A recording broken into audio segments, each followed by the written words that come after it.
대구 시민 여러분 안녕하십니까? 계명목요철학원 이재성입니다. 반갑습니다. 오늘은 877회고요. 주제는 인공지능 시대의 과학기술 거버넌스라고 하는 주제입니다. 과학기술이 앞으로 어떤 방향으로 가야 될까라고 하는 주제라고 생각을 하시면 될 것 같고요. 오늘 강연해 주실 손화철 교수님을 여러분들에게 소개를 드리겠습니다. 서울대학교 철학과를 졸업하셨고요. 이후에 벨기에 가톨릭 루뱅 대학으로 유학을 가셔가지고 그 루뱅 대학에서 석사 및 기술 철학 전공으로 박사 학위를 취득하셨습니다. 포스텍 인공지능 대학원 방문 교수를 역임하셨고요. 그리고 싱가포르 난양공대 언론전공학부 방문학자를 역임하셨습니다. 현재는 포스텍 휴먼학회 부회장 그리고 한국윤리학회 부회장으로 계시면서 현재 한동대학교 포항입니다. 한동대학교 교양학부에 재직 중이십니다. 많은 논문과 저서를 또 세상에 내놓으셨는데 대표적으로는 아카넷이라고 하는 출판사에서 나온 호모 파베르의 미래라고 하는 책입니다. 이 책은 책의 우수성이 인정을 받아서 대한민국 학술원에서 인정하는 우수 학술도서로 2021년에 선정되기도 했었습니다. 그리고 책숲에서는 미래와 만날 준비라고 하는 저서를, 그리고 CIR, 여기는 아마 역서입니다. 번역서인데 길을 묻는 테크놀로지라고 하는 또 번역서도 세상에 내놓으셨습니다. 자, 오늘 877회 인공지능 시대의 과학기술 거버넌스라고 하는 주제를 가지고 여러분들에게 아주 즐거운 시간을 마련해 줄 손화철 교수님을 연단에 모시겠습니다. 여러분 큰 환영의 박수 부탁드립니다.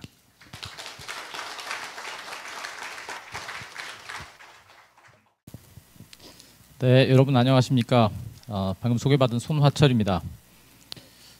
제가 1971년생인데요. 무교 철학 세미나가 1980년에 시작이 됐다고 하니까 제가 10살 때 시작을 한 셈입니다.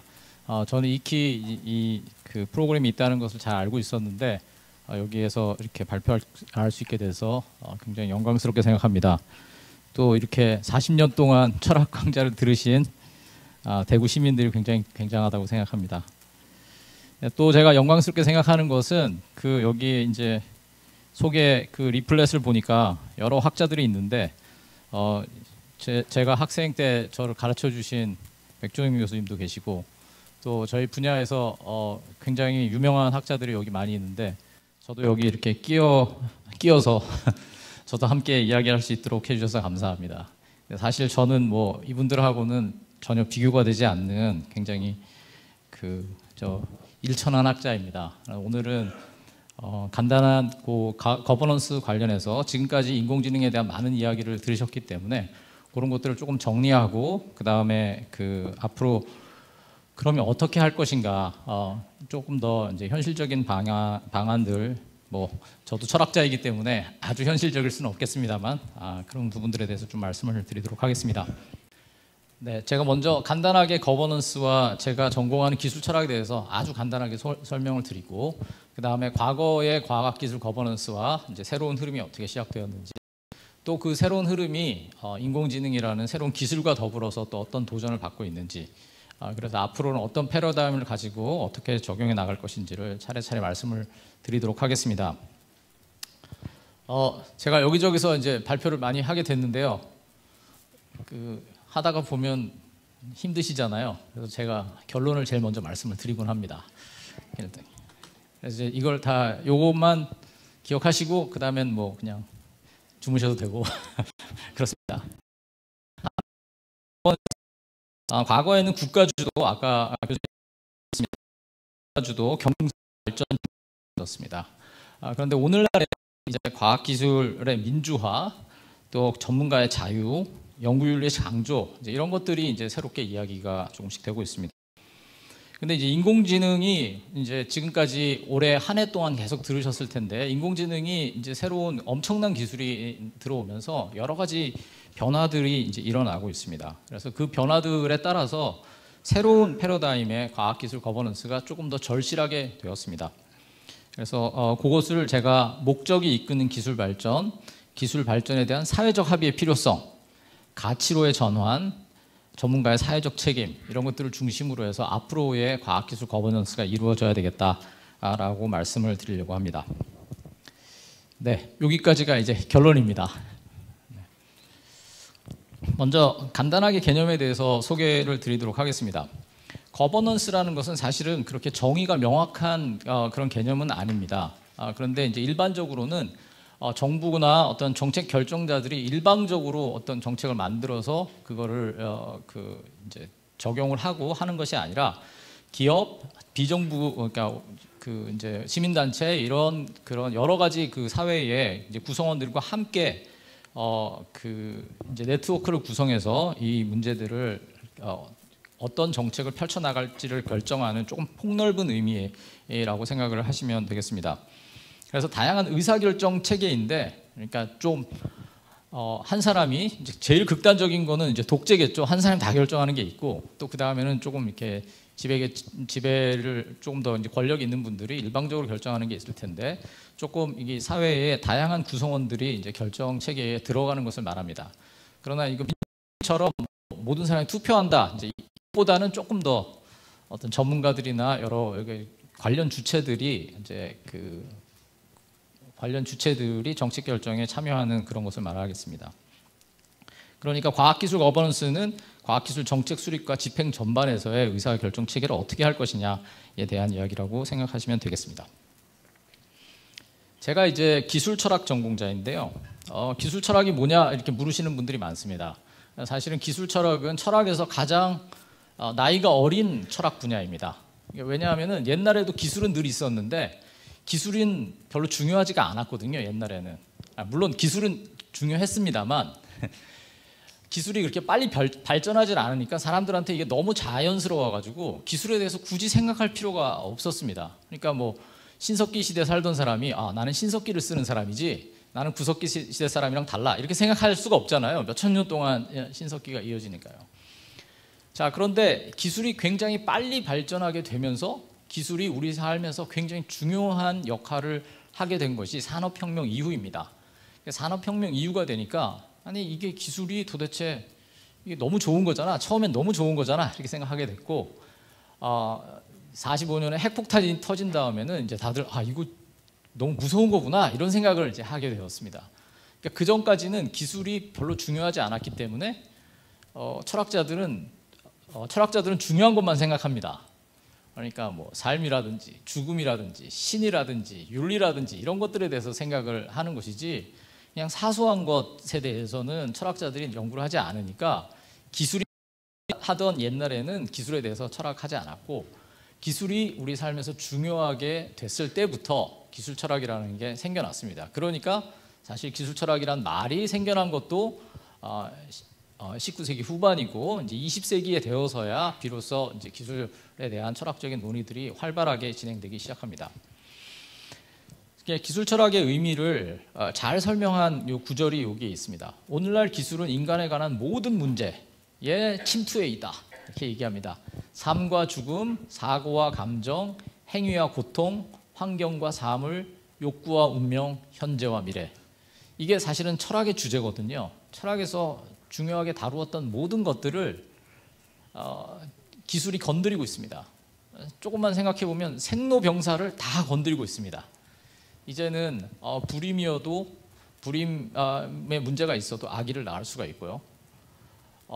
사망할 때에도 굉장히 많은 프로세스를 거치게 됩니다. 그러니까 우리의 삶의 모든 영역에 기술이 침투해 있고 그래서 기술이 철학의 문제가 됩니다. 그래서 기술에 관한 여러 가지 이제 논의들을 하는 것을 여러 가지 측면의 논의들이 다 이제 기술 철학에 포함되게 됩니다. 오늘은 그 중에서도 가장 실용적인 부분 맨 마지막에 우리가 기술에 대해서 어떻게 생각하고 그렇다면 기술을 어떤 식으로 다스려 갈 것인가 하는 것에 좀 초점을 맞추도록 하겠습니다.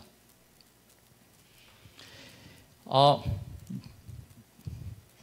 제가 오늘 보니까 제가 평소에 강의하는 대상들은 이제 주로 20대고요. 오늘 여기 계신 분들 보니까 제가 지금까지 이렇게 모신 청중들 중에는 가장 이제 연세가 높으신 것 같은데, 그렇다면 이거는 뭐 말씀드리지 않아도 잘 알고 계실 것입니다.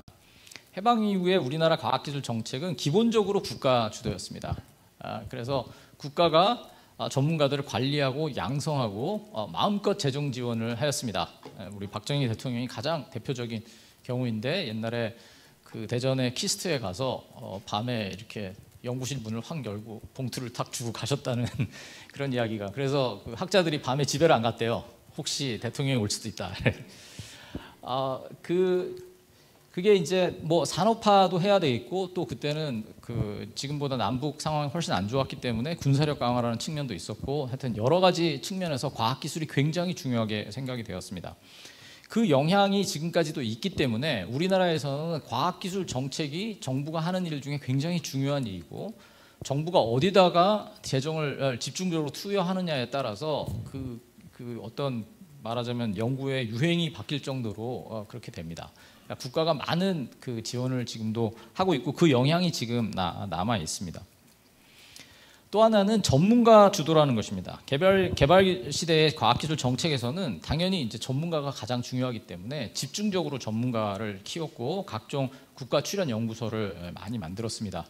그래서 그 전문가들은 사실은 별로 막 자기들끼리 경쟁해야 되는, 미국에서처럼 막 신기술 개발해서 경쟁해야 되는 게 아니라, 어떻게 보면 상당히 안정된 상태에서 이렇게 연구를 할 수가 있었습니다. 그러면서 어느 정도 기술 관료화 되었던 측면이 있습니다.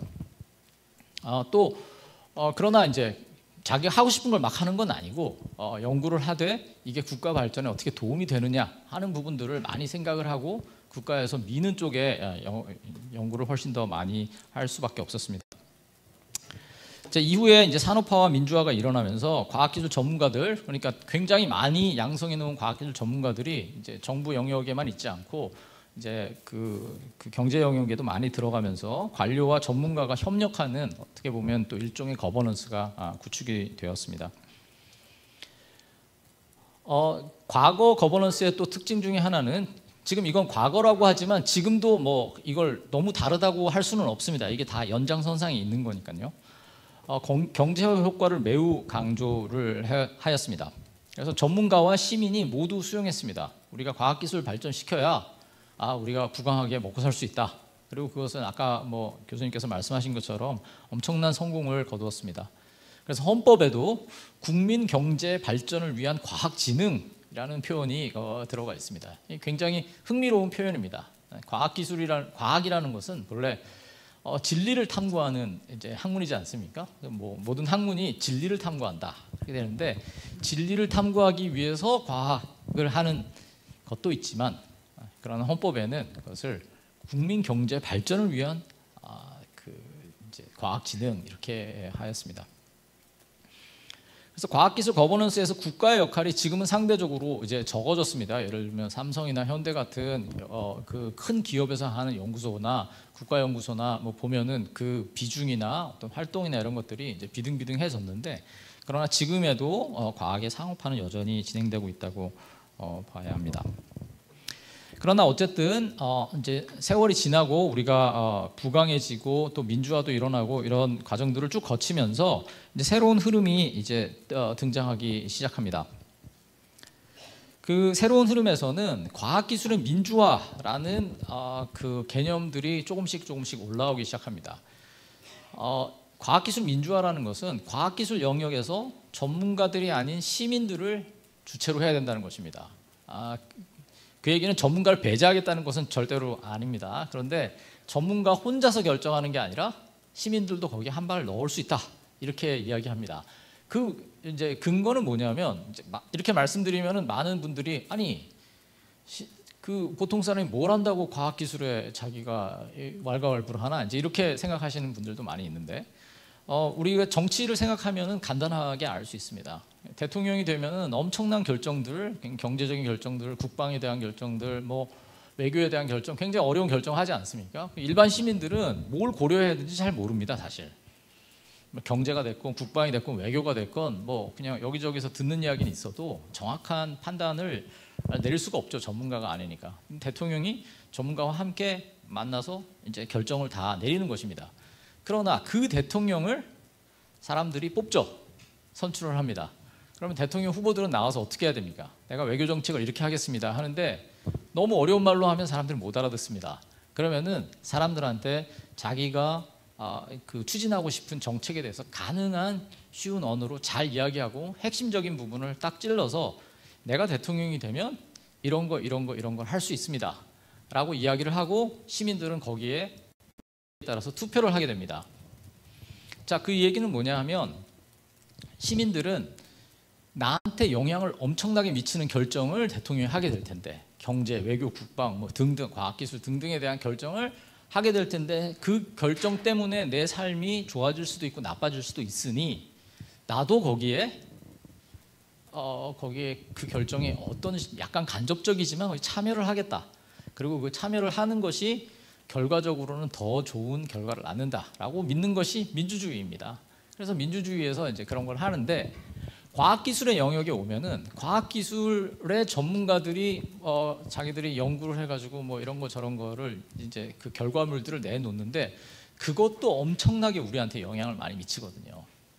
엄청나게 영향을 많이 미치지 않습니까? 지금 우리가 지금 살고 있는 이 과학기술의 환경이 엄청난 것이기 때문에 이런 것들을 결정하는데 사람들도 거기에 어느 정도 생각을 반영할 수 있어야 된다. 그러려면 어떻게 해야 되겠습니까? 전문가들이 자기들이 생각하는 것을 쉽게 사람들한테 얘기해 줄 수 있어야 됩니다. 네.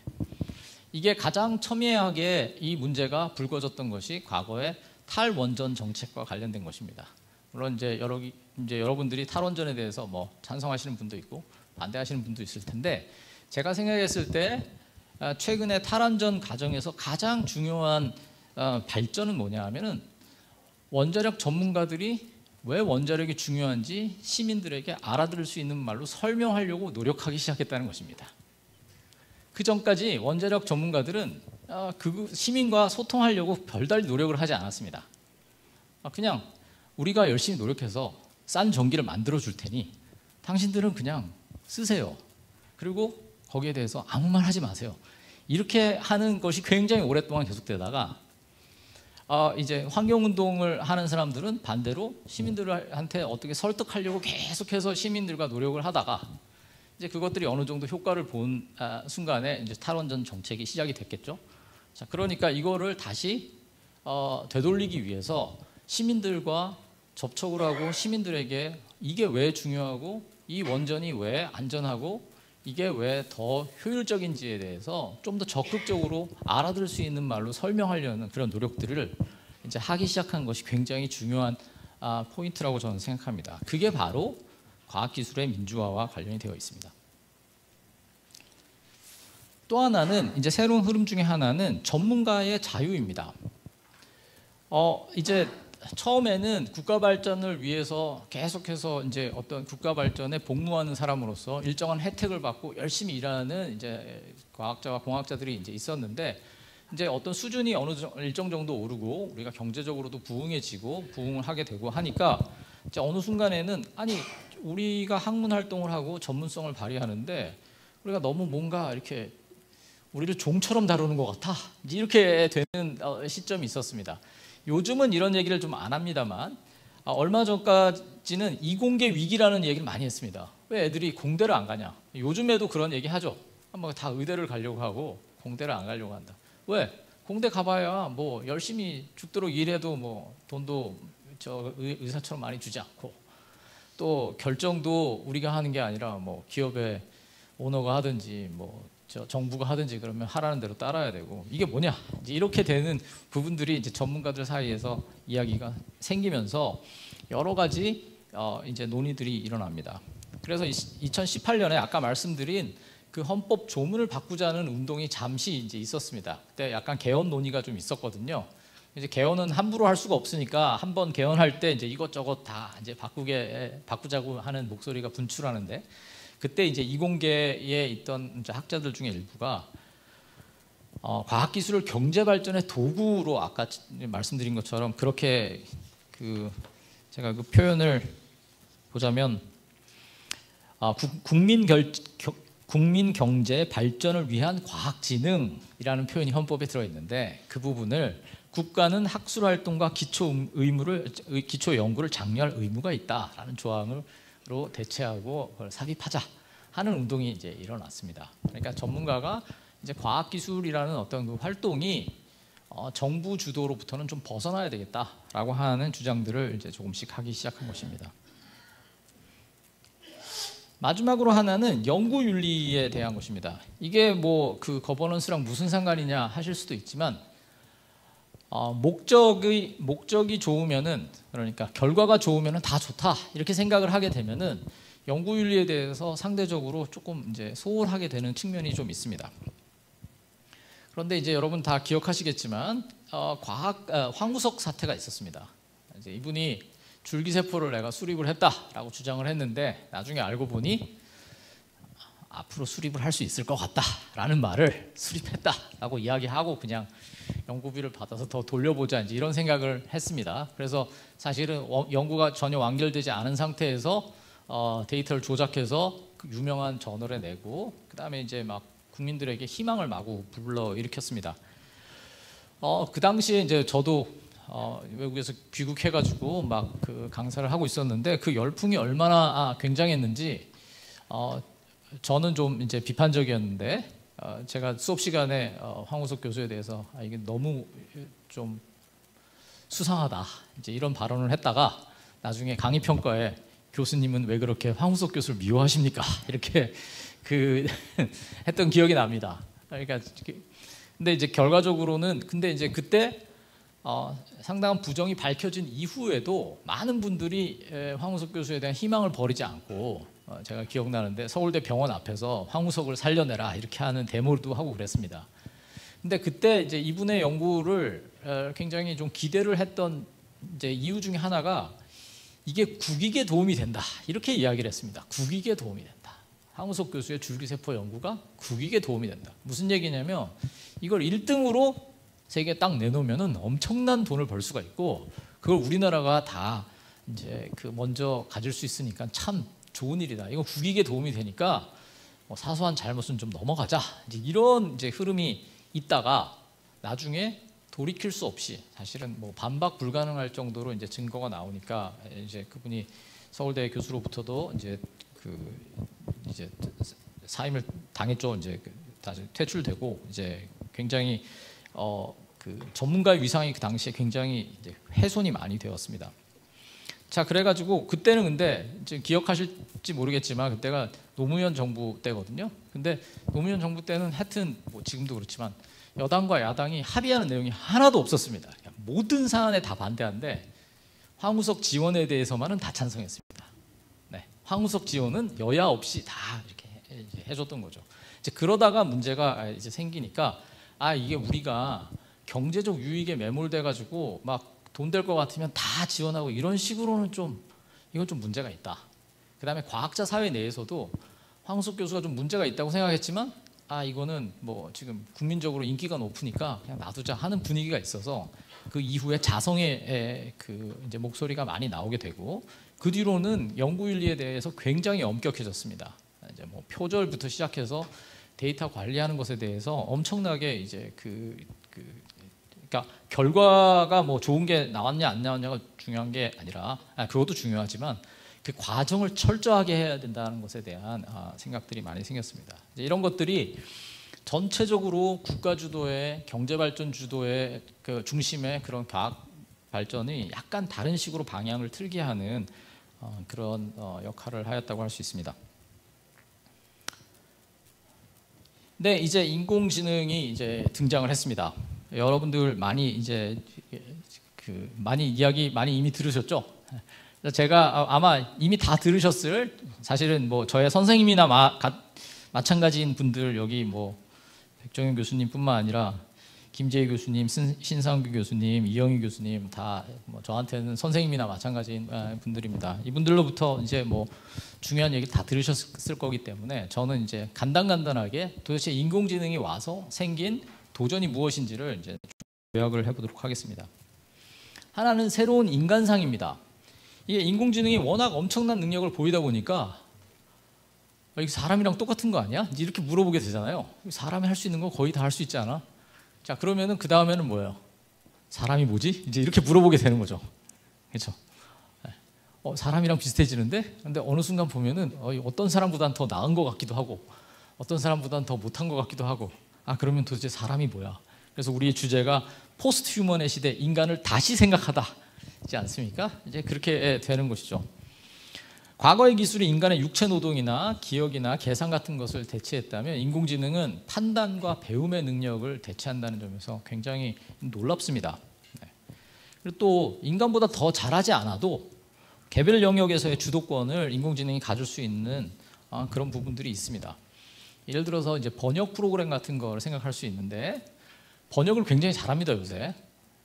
그런데 뭐 최근에 우리 한강 작가가 노벨상을 받지 않았습니까? 한강 작가의 그 아름다운 문체를 이 번역기로 돌리면 안 나옵니다. 그게 그렇게 아름답게 나오지가 않습니다. 이번에 번역한 분도 굉장히 이제 그 주목을 많이 받았는데, 문학적이고 아름다운 문장을 챗GPT나 뭐 번역 프로그램에 넣는다고 그 예쁘게 아름다운 영어 문장으로 탁 나오지를 않습니다. 자, 그러면은 우리가 이거는 문학 문장을 표현을 못하니까 별로 후진 인공지능이구나, 이건 다시 만들어야 되겠다, 이렇게 할 수도 있지만 달리 생각할 수도 있습니다. 번역이 되는 게 좋은 문장이다, 이렇게 얘기할 수도 있습니다. 제 말씀이 무슨, 그러니까 제가 논문을 쓰면 초록을 써야 되거든요. 근데 초록은 한국말로만 쓰는 게 아니라 영어로도 써야 됩니다. 옛날에 이제 초록을 다 쓰고 이제 영어로 또 제가 다시 쓰곤 했는데, 요즘은 초록을 써놓고 영어로 그냥 그 번역기 돌립니다. 그리고 이제 번역해 놓은 걸 제가 이제 조금 고치는 거예요. 근데 영어로 이렇게 읽다가 보면 좀 이상한 문장이 나와요. 그래서 내가 얘가 왜 이걸 이렇게 번역했지? 보면 제가 한국말을 이상하게 쓴 거예요. 제가 한국말을 명료하게 쓰면 번역이 잘 됩니다. 그렇죠? 그러면 이제 조금 있으면은 오케이, 문학가들은, 한강 작가는 뭐 번역가 쓰시고요, 나머지 사람들, 문학하지 않는 사람들은 번역하면 정확하게 나올 수 있게 명료한 문장을 쓰세요, 이렇게 하면 됩니다. 그러면 번역 프로그램을 뭐 굉장히 질을 높일 필요 없이 사람이 글을 잘 쓰면 되잖아요. 제 말씀이 그러니까 또 다른 예가 뭐가 있냐면 제트기가 있어요. 제트기. 여러분 혹시 들으셨을지 모르겠는데, 공군 조종사는 수술 흔적이 있으면 안 된다고 하더라고요. 뭐 개복을 했거나 이러면은 이게 뭐 고도가 높아지고 속도가 빨라지면 그 수술했던 자국이 터진대요. 그래서 수술하지 않은 사람만 공군 조종사가 될 수 있다는 거예요. 근데 여러분, 기술이 이렇게 발전했는데 수술한 사람도 탈 수 있는 제트기를 만들면 되잖아요. 근데 굳이 그러려고 돈을 들여서 제트기를 만들지 않고 그냥 수술한 사람 타지 마, 이러면 된다고요. 네. 그러니까 이게 이제 기술이라는 게 뭐 끝까지 발전하지 않아도 어느 정도 수준에 오르면은 그 수준에 맞는 사람이 사용해라, 이렇게 하고 넘어갈 수가 있습니다. 그러면 많은 사람들이 대체되는 것입니다. 네. 자, 어쨌든 그래서 옛날에 우리 존경하는 고 이어령 교수님께서 기계가 인간을 따라갈 수 없다. 왜냐하면 창의성, 도덕 이런 거를 인공지능은 도저히 가질 수 없기 때문에 기계가 사람을 따라갈 수 없다, 이렇게 말씀하셨습니다. 말씀이 대단히 맞는 말씀이지만 또 한편 생각해 보면 세상에는 창의성 없는 사람도 있잖아요. 별로 도덕적이지 않은 사람도 있고. 자, 그럼 그 사람은 사람이 아닌가요? 그러니까 어떤 사람은 창의적이고 어떤 사람은 도덕적이지만 모든 사람이 창의적이지도 않고 모든 사람이 도덕적이지 않으니까 이제 헷갈리는 거예요. 인공지능이 창의력은 없지만 되게 똑똑해요. 그럼 창의력이 없고 별로 안 똑똑한 사람보다 더 사람 같은 건가? 이게 사람인가? 이제 이런 헷갈리는 이가 오는 거죠. 또 이제 창의력이 뭐냐 하는 것에 대해서도 사실 여러 가지 생각을 할 수 있습니다. 챗GPT라는 이제 인공지능이 최근에 나와가지고 엄청난 이제 열풍이 이제 일었습니다. 이게 AI의 이제 제너럴 AI라는 거는 사람이랑 똑같이 모든 걸 할 수 있는 종합적인 AI인가 이제 그런 이야기들입니다. 근데 뭐 이 이야기는 아마 많이 들으셨을 겁니다. 네. 그래서 챗GPT가 뭐 요새 챗GPT를 이용해 가지고 뭐 교육도 할 수 있다, 뭐 비즈니스도 할 수 있다 해가지고 굉장히 많이 이제 말이 많습니다. 그런데 결국은 이 문제들이 어느 순간이 되면 사람과의 어떤 경쟁, 사람과의 비교 이제 이런 것들과 관련이 돼서 이야기되곤 합니다. 인공지능과 경제에 대한 이야기도 많이 합니다. 인공지능이 기술 발전이 경제적 양극화로 이어지는 것에 대한 우려가 많이 있습니다. 자율주행 자동차가 생기면 트럭 운전사가 없어진다고 이제 이야기를 합니다. 그런데 미국에 가면은 뭐 우리나라는 사실 이렇게 길도 우리나라에도 뭐 고속도로에 트럭이 많이 다니기는 하지만 미국에는 막 국토를 종단하는 고속도로에는 그냥 일렬로 그냥 직선으로 쫙 가 있다고 하더라고요. 거기서 커다란 트럭들이 그냥 다니는데 거기서는 사실 뭐 좌회전 우회전 할 것도 없고 그냥 앞으로 쭉 가기만 하면 되는 거예요. 그러면 자율주행 자동차가 돌아다니니까 참 좋겠죠. 네. 이제 그런 상황에서 엄청난 트럭 운전사들이 이제 직업을 잃게 될 거고, 트럭 운전사만 직업을 잃게 되는 게 아니라 그 마을에서 그 고속도로 길가에서 트럭 운전사들한테 커피 팔고 뭐 잠자고 하는 그런 조그만 마을들이 있는데 그 마을까지 다 없어질 거다. 이제 이런 이야기가 이제 있습니다. 자, 경제적 양극화로 이어지는 문제도 있지만 사실은 경제 양극화를 넘어서 존재 양극화로 이어질 수도 있는 문제가 분명히 이제 있습니다. 그 얘기는 무슨 말이냐면은 제가 초록을 써서 영어로 번역한다고 했잖아요. 한 다음에 제가 그걸 초록을 보고 영어를 고칩니다. 저의 의도가 다르면은 제가 그 고칠 능력이 저한테 있습니다. 그 정도는. 자, 그런데 영어를 배우지 않은 친구가 아니면 영어 실력이 굉장히 낮은 친구가 번역을 한 다음에 그걸 고칠 능력이 있을까요? 고칠 능력이 없잖아요. 근데 그 친구한테 고칠 능력이 자꾸 챗GPT를 쓰면 늘어날까요? 근데 본래 이게 잘 됐는지 잘못됐는지 알 수가 없잖아요. 내가 영어로 한국말을 썼어요. 영어로 번역했는데 이걸 보고 번역 잘했네 라고 말할 능력이 없어요. 아직 영어를 잘 못해서. 그럼 그 사람이 계속 번역을 하면 영어 실력이 막 늘어날까요? 그럴 가능성은 매우 적습니다. 이게 이제 문제입니다. 그러니까 챗GPT를 교수들이 아주 좋아합니다. 똑똑한 석사생이 하나 들어온 것 같다는 거예요. 석사생이 실수를 하죠. 실수를 하지만 봐서 실수하면 조금 고치고 하면 되잖아요. 그러니까 상당히 도움이 된다는 얘기죠. 그런데 과연 고등학교 막 졸업한 친구한테가 계속 챗GPT를 쓰면 얘가 박사가 되냔 말이죠. 그건 이제 다른 얘기겠죠. 자, 그래서 인공지능이 언어, 이해, 지식 능력과 연결된 기술이기 때문에 이거는 그냥 단순히 돈이 더 많고 적고의 문제가 아니라 능력이 이미 개발된 사람과 아직 개발되지 않은 사람의 차이가 있고, 능력이 개발되지 않은 사람이 인공지능을 통해서 그것을 개발하기 어려울 가능성이 굉장히 높습니다. 만약에 그렇게 되면은 나중에는 극복할 수 없는 존재의 차이가 생길 수 있습니다.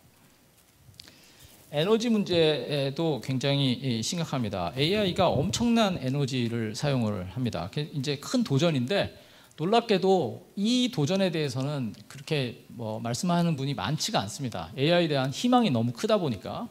제가 여기에는 쓰지 않았습니다만 정부가 이야기한 것에 따르면은 데이터 센터가 2022년에 147개가 있었다고 합니다.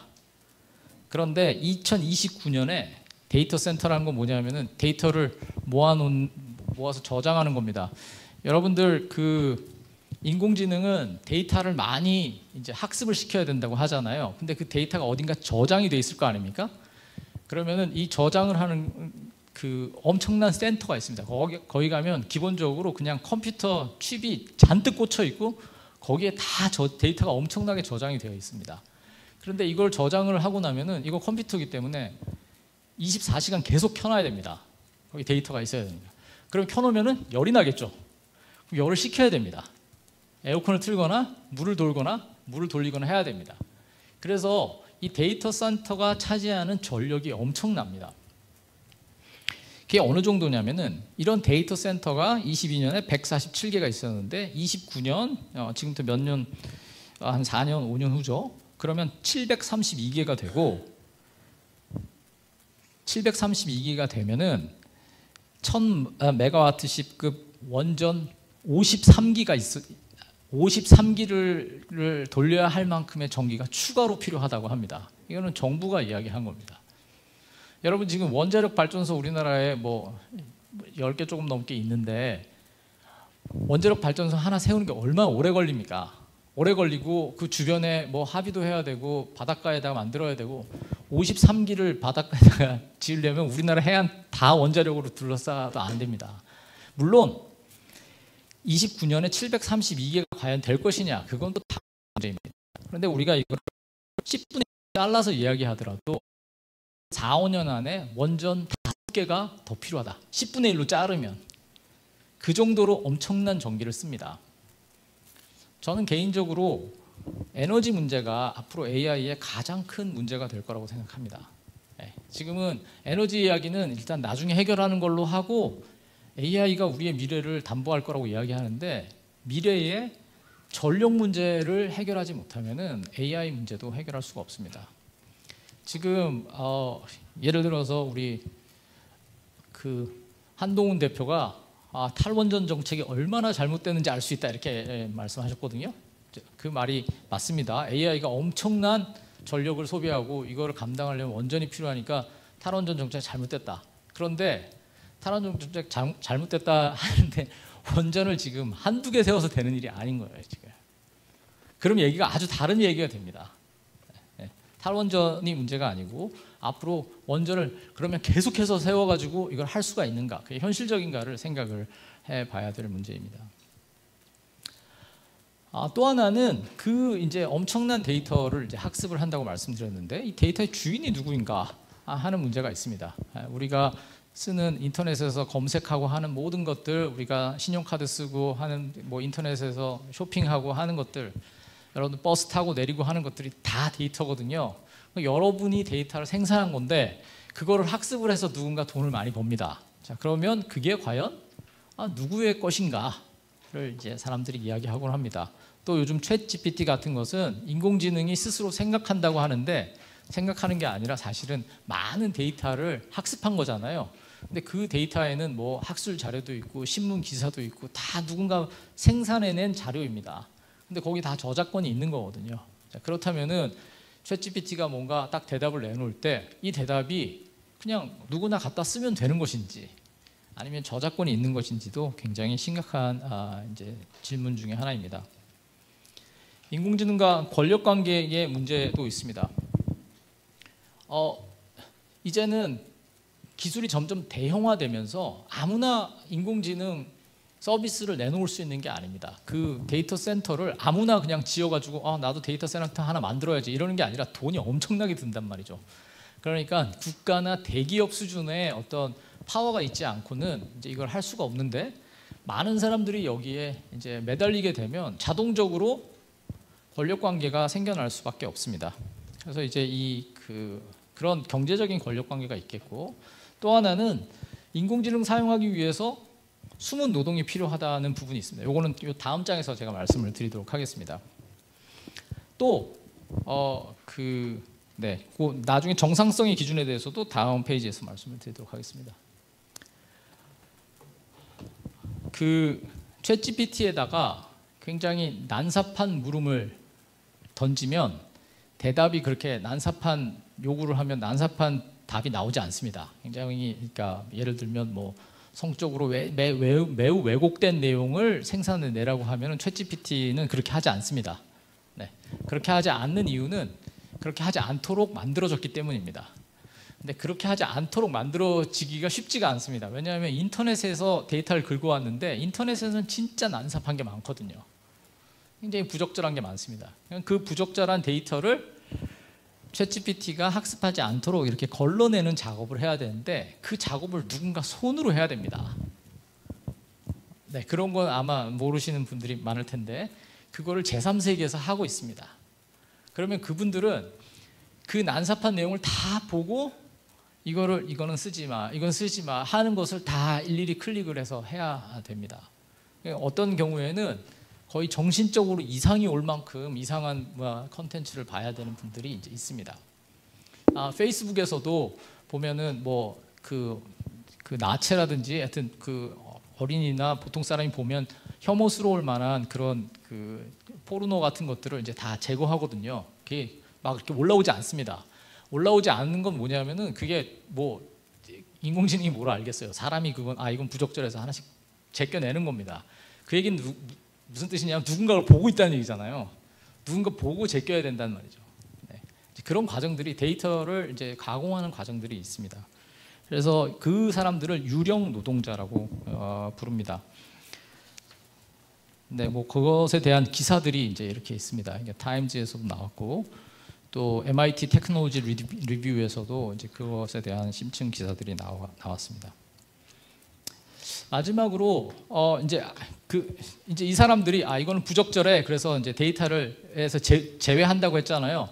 자, 부적절해. 근데 누가 봐도 부적절한 게 있는데 누가 봐도 부적절한 게 있지만 사실은 부적절한지 부적절한 게 아닌지 알까 하잖아요. 그걸 누가 결정할까요?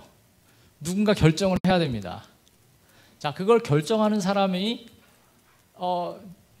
저는 아닌데 그 인공지능을 운용하는 그 주체들이 적절함과 부적절함을 자기들이 선택할 수 있는 권한을 스스로 가지게 되는 셈입니다. 네.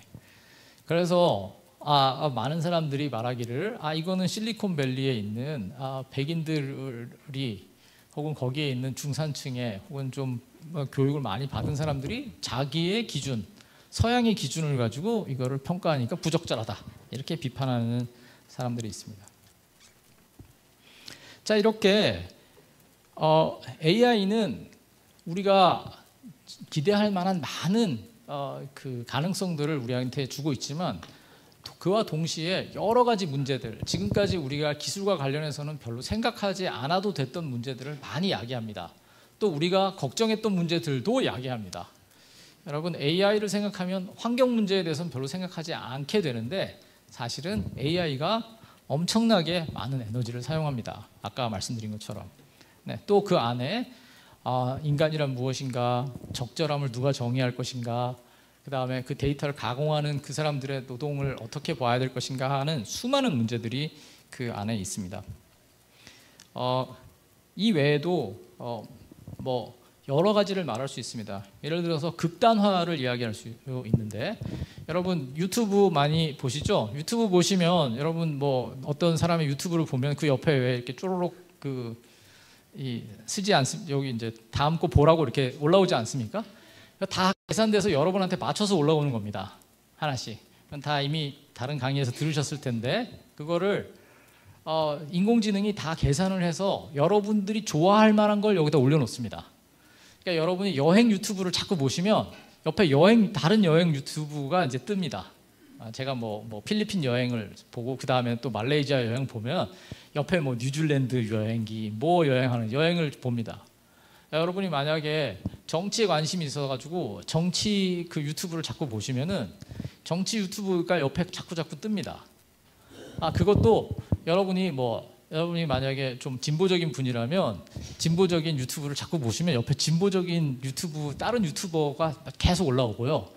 여러분 보수적인 유튜버를 보시면 그 옆에 보수적인 유튜버가 올라옵니다. 그러니까 똑같이 두 사람이 앉아가지고 보고 있는데 옆에 추천되는 게 다릅니다. 왜냐하면 각각 사람한테 맞춰서 그걸 주고 있거든요. 자, 그러다 보니까 그걸 계속 보면은 세상 모든 사람이 나랑 똑같이 생각하는 것 같은 생각이 들어요. 자, 오늘날 인터넷에 얼마나 많은 정보가 있습니까? 옛날에는 뭐 신문밖에 없었는데 지금은 정보가 들어올 때가 너무너무 많잖아요. 그런데 아마 여기 계신 분들이 아마 다 증언하실 수 있을 거라고 생각되는데 우리나라가 지금보다 더 의견이 갈라져 있었던 적은 없습니다. 이 정도로 갈라져 있었던 적은 없습니다. 어떤 사람은 굉장히 보수적이고 어떤 사람은 굉장히 진보적인데 서로 거의 뭐 쳐다보기도 싫을 만큼 이게 사이가 벌어져 있는데 옛날에 정치적 의견이 다르다고 해서 이렇게 벌어졌던 적이 없습니다. 근데 좀 이상하지 않습니까? 이렇게 기술이 많이 발달하고 이렇게 많은 정보가 있는데 왜 사람들은 한쪽 정보만 계속 보고 있는 걸까요? 왜냐하면 그 정보만 내가 좋아할 것 같은 것만 갖다 계속 먹여주기 때문에 그렇습니다. 자, 이런 문제들이 이제 인공지능의 시대와 다 연결되어 있습니다. 자, 그러면은 어떻게 하면 좀 지속 발전을 할 수 있게 기술을 거버넌스를 어떻게 할 건가? 이 AI를 어떻게 다스리는 것이 좋을 것인가? 사실은 뚜렷한 방법이 있는 것은 아닙니다. 그런 방법이 있으면은 제가 딱 이야기하고 청와대에 가서 높은 사람이 됐겠죠. 근데 그게 간단하지가 않습니다. 한 가지는 몇 가지 이제 원칙을 이야기를 해야 될 텐데, 기술은 어차피 발전하는 것이다 라고 생각하는 것으로부터 조금 벗어나는 것입니다. 그게 과학기술 거버넌스에서 굉장히 중요한 일입니다. 그러니까 어차피 기술 발전하니까 이게 계속 발전하도록 계속 도와주자, 이거 말고 도대체 이 기술이 왜 발전해야 되는지에 대해서 같이 연구를 하는 것입니다. 기술 발전이 무조건 선이 아니라 내가 어떤 세상을 만들고 싶기 때문에 이 기술이 필요하다라고 이야기하는 방식으로 생각하는 것을 이제 연습을 해야 됩니다. 그러니까 정치적 주체들이 과학기술 거버넌스에 대해서 이야기를 할 때 우리는 이 기술을 개발해야 된다고 생각합니다. 왜냐하면 이 기술을 개발해야 이렇게 좋은 세상이 오니까요. 근데 그 좋은 세상이 그냥 잘 먹고 잘 사는 세상만은 아니지 않습니까? 그러니까 누군가 잘 살고 만약에 다 같이 잘 사는 세상이 되는데 이게 도움이 됩니다 라고 이야기해야 될 테고, 그러니까 이상적인 세상을 만드는데 도움이 된다는 방식으로 이걸 해야지, 이거 지금 우리나라의 기술 거버넌스는 어떻게 되냐면 빨리 안 하면 큰일 납니다 이렇게 합니다. 우리가 따라가지 않으면 큰일 납니다. 우린 뒤처져서 망하고 말 것입니다. 그러니까 다 고3생들처럼 살고 있는 거예요. 공부 안 하면 대학 못 간다. 공부 안 하면 대학에 왜 가는지는 생각하지 않고 너 그러다가 대학 못 간다. 그럼 너 인생 뭐 이런, 사실도 아닌데 말이죠. 대학에 왜 가는지를 생각하게 만들려고 하지 않고 대학에 떨어질까 봐 공부하는 상황. 근데 과학기술 발전도 내가 무엇을 위해서 과학기술을 발전하는지를 생각하지 않고 이거를 빨리 하지 않으면 경쟁에서 뒤처지면 망한다. 이제 이렇게 이제 무한 반복을 하고 있다는 것이 이제 문제입니다. 다음으로는 기술의 발전에 대해서 사회적 합의가 필요합니다. 예를 들어서 환경 문제도 마찬가지인데, 환경 문제에 대해서는 계속해서 산업을 발전시키는 것도 중요하지만 환경을 보호하는 게 우리 모두를 위해서 좋다라는 일정한 합의가 이루어지면은 과학기술 전체가 변합니다. 옛날에는 뭐 핸드폰 만들면서 이게 환경적으로 괜찮은가? 별로 쓰지 않았지만 지금은 신경 씁니다. 왜 신경 쓰냐면 소비자들이 신경 쓰기 때문에 그런 거죠. 네. 소비자들이 신경을 쓰고, 뭐 우리나라 소비자들이 많이 신경 안 쓰더라도 뭐 유럽에 있는 소비자들이 신경을 쓰면 삼성이 전화기 유럽에 팔아야 되잖아요. 그러면 삼성도 환경에 신경을 쓰지 않을 수가 없는 것입니다. 네. 그러니까 전반적으로 사회적인 합의를 거쳐서 기술의 발전 방향에 대해서 이야기를 하는 것이 매우 중요합니다. 이것 역시 국가 주도나 전문가 주도로서만 되는 게 아니라 이제 일반인들이, 지금 여기 계신 여러분들과 같은 분들이 인공지능에 대해서 조금 더 많이 이제 일정한 정보를 더 습득을 하고 이거가 이 방향 저 방향으로 가야겠다 하는 그런 생각들을 표현하는 것이 매우 중요합니다. 또 하나는 가치로의 전환입니다. 이렇게 우리가 왜 기술을 발전시키지? 부자가 되기 위해서, 이렇게 이야기를 합니다. 그런데 이제 오늘날 부자가 되기 위해서로부터 일단 사람들이 어느 정도 부자가 되면 부자가 되기 위해서로부터 약간씩 탈피하기 시작합니다. 가장 좋은 예가 여러분입니다. 여러분 여기서 2시간 동안 이렇게 앉아 계시면 부자가 되시나요? 왜 여기 오셨나요? 그러니까 여러분들은 부자가 되는 것과 다른 가치를 추구하기 시작한 것입니다. 지금 다른 가치를 추구하고 있고 여기에 굉장히 의미가 있습니다. 이제 그런 세상이 점점점 오고 있습니다. 예를 들어서 환경에 대해서도 마찬가지입니다. 환경이 파괴가 되는 것이 문제다라고 생각하는 사람들이 이제 늘어나고 있습니다. 또 기왕이면 내가 돈을 좀 더 주더라도 좀 더 예쁜 걸 사겠다. 좀 더 돈을 더 주더라도 좀 디자인이 좋은 걸 사겠다 하는 새로운 가치들이 이제 드러나기 시작합니다. 그런데 그렇다면은 과거에 경제 발전 중심, 전문가 중심의 그런 가치로부터는 약간 이제 떨어지기 시작합니다. 자, 인공지능도 우리의 가치를 반영합니다. 왜냐하면 인공지능 우리의 데이터를 모아서 인공지능을 학습하는 거기 때문에 인공지능의 발전과 우리가 어떤 방향을 바람직한 가치로 생각하느냐가 연동되어 있습니다. 그 다음에 전문가의 사회적 책임을 좀 강조할 필요가 있습니다. 지금까지는 전문가가 하는 그냥 전문가를 어떻게 보면 도구화하고 이용했습니다. 그냥 경제 발전을 하는 도구로서 이용을 했고, 그것에 대한 반발로 아까 말씀드린 것처럼 전문가들이 아니 우리는 자유롭고 싶다. 우리는 학문적 자유가 있어야 되고 우리가 왜 무엇을 하는지에 대해서 너무 지나친 간섭을 하는 건 좀 곤란하다. 도구화하는 것은 곤란하다. 이런 문제제기가 있었는데 이제 과학기술이 이렇게 발전한 때가 되면 그 과학기술 발전의 최첨단에 있는 사람들이 책임을 가지는 게 되게 중요합니다. 왜냐하면 이분들이 이리 움직이느냐 저리 움직이느냐에 따라서 모든 사람들의 삶이 바뀌기 때문에 그렇습니다. 자, 그러면 전문가한테 착한 사람이 되세요 이렇게 한다고 그게 될까요? 그렇지는 않고 전문가가 착한 사람인지 아닌지를 시민들이 계속해서 들여다보고 있어야 됩니다. 그리고 만약에 무책임하게 행동한다면 거기에 대해서 뭔가 이야기할 수 있어야 됩니다. 그렇죠.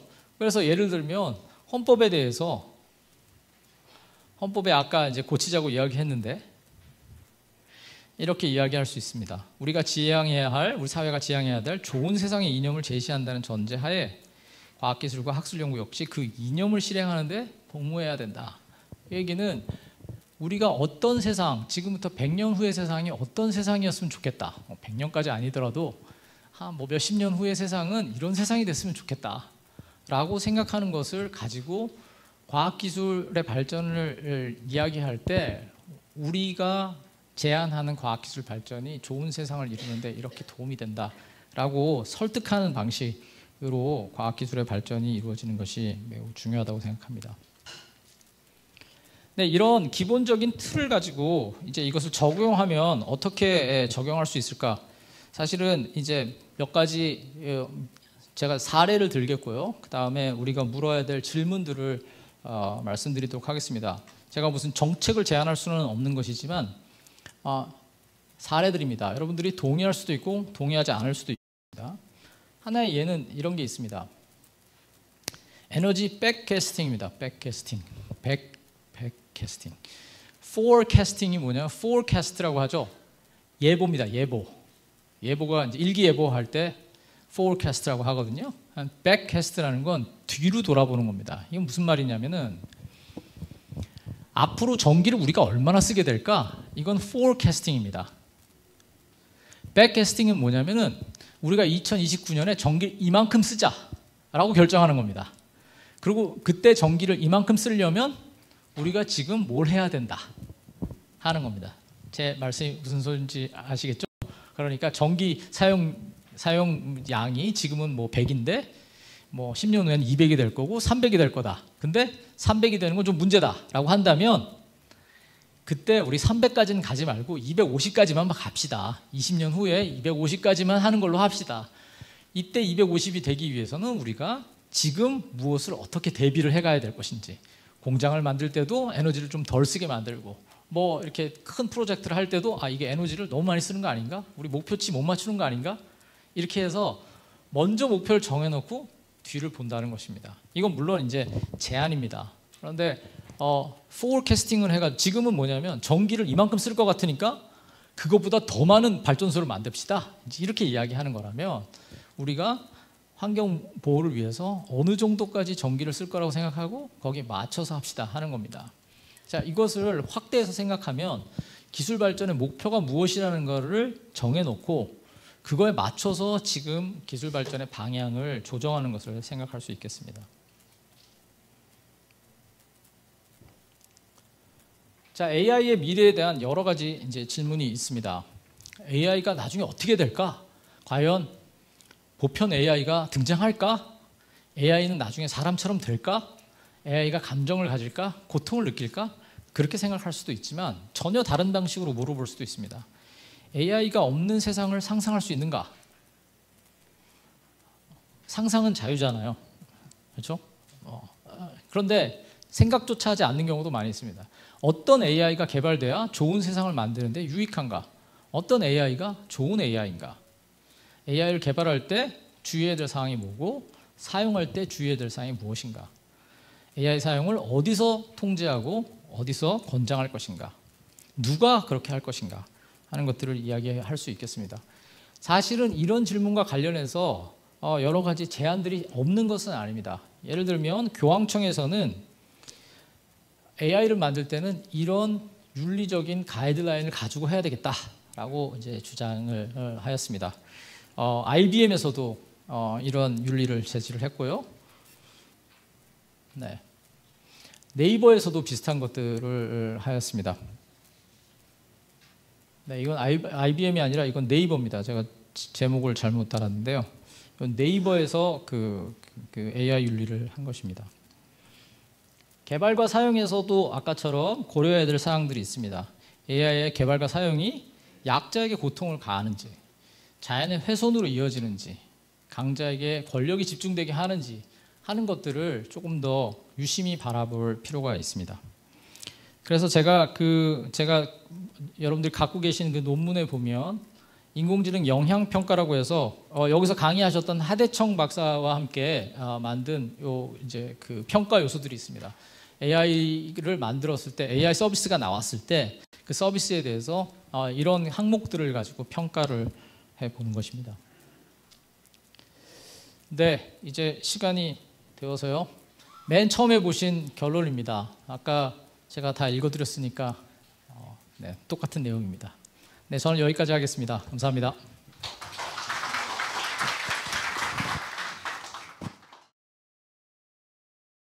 예, 지금부터 2부 토론 진행 이어가도록 하겠습니다.